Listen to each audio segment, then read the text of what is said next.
Ukrainian President Volodymyr Zelensky says he expects the U.S. to secure a Black Sea agreement without Russian conditions. France's Emmanuel Macron is hosting his Ukrainian counterpart ahead of high-stakes meetings in Paris. European leaders will gather in the French capital tomorrow to discuss their support for Kyiv. Kira Rudik is a Ukrainian member of parliament, and she joins me now. Thanks so much for coming back. Hello, Jim, and thank you so much for having me. You know, it struck me that when the White House and President Trump perceived that Volodymyr Zelensky was not eager enough for a ceasefire, the president attacked him publicly and withheld U.S. military assistance and intelligence. When President Trump said Putin is dragging his feet, he immediately, as you saw there, made excuses to some degree for Putin, saying, well, listen, when I was doing business deals, I dragged my feet as well. Do you believe that the U.S. is treating Russia and Ukraine equally in these negotiations? Jim, it is unfortunate that President Trump has started to put his pressure on Ukraine first, bringing us to the table of negotiations without actually having planned on what is he going to do with Russia, or at least we cannot see the results of this plan. And we do not see, using President Trump's words, which cards the US held to put pressure on Russia. Because I think it's much more complicated to deal with the aggressor than with Ukraine that is defending ourselves. So right now, the main question that we didn't hear the answer to, all of us, is like, what would happen if Russia will continue dragging its feet and continue trying to make US president weak and indecisive?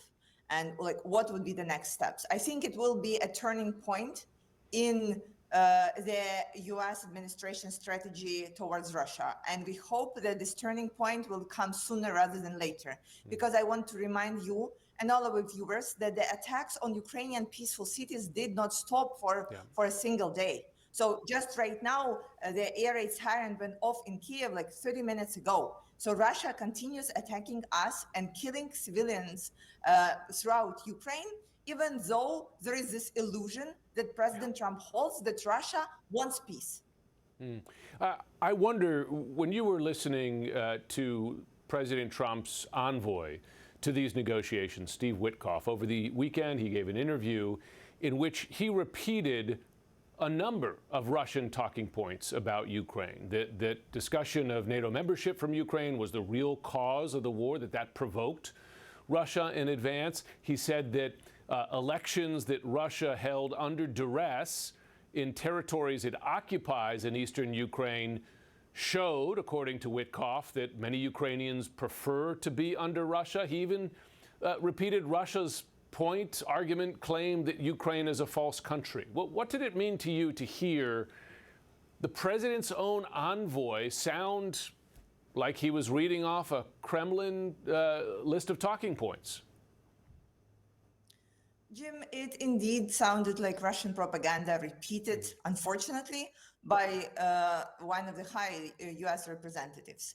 But, you know, as a politician, I can get a sense that it may be like just a way of getting Russia into negotiations, etc. And again, as a politician, as a representative of my people, I can be somehow understandable of that. But it is absolutely impossible to explain what was said to Ukrainian military who are fighting every day for the security of Europe and democratic world. It's very hard to explain to them why the pressure on Ukraine was so tough. And basically, in one day, President Trump just pulled the intelligence and military support, endangering so many people. And then, at the same time, things that should not have been said were being said and offending so many people, especially from the eastern regions who are fighting to defend our country and our sovereignty. That is indeed unfortunate, and it is impossible for a politician and for a representative to explain it to the people who are fighting every single day. Yeah. What happens if this is not just a negotiating tactic, but that President Trump, his envoy, come to some sort of agreement with Russia that Ukrainians believe is not in their interests. Does not guarantee their safety and serves Russia's interests more than Ukraine's interests. Can Ukraine say no? Well, we said no, Jim, in 2022 when the whole world did not believe in us, right? Yeah. We said no when the whole world was expecting that we will capitulate. As of right now, we are in a better situation. We are not alone. And with all the respect and love that we have to our US allies, we also have European allies who are standing with us. And I strongly believe that it's not a representation of the will of American people to put Ukraine into the situation when we will have to choose, or we will have to feel that we were betrayed. And I strongly believe that it will not be a representation of a strong presidency as President Trump wants to be perceived, right?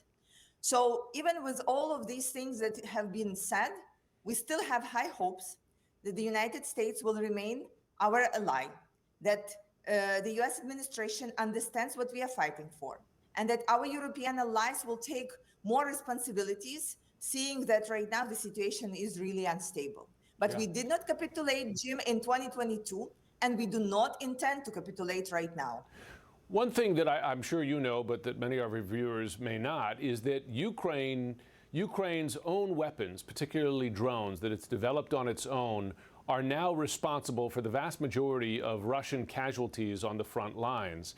I wonder if you believe, if the U.S. were to abandon Ukraine, if the combination of Ukraine's own weapons production, its military, etc., plus increased European support, which we're seeing, I see the French today announced additional weapons systems coming your way, that would be enough not to replace the U.S., but at least to allow Ukraine to defend itself. I wish we would never have to discuss it, in practicalities, just in theory, right? Because obviously it will decrease the security and ability for our people to survive. But again, we will do our best, as we've been doing for the last 3 years of full-scale invasion and the last 11 years since Russia first attacked us. So we really appreciate your help. But we know that we are fighting for our own freedom and our own future, and we will not rely on any administration of being the one who will be deciding that, except of Ukrainian people. Kira Rudik, as I always say when we speak, I wish you safety, given the air raid warnings going on right now in Kyiv. Thanks so much for joining.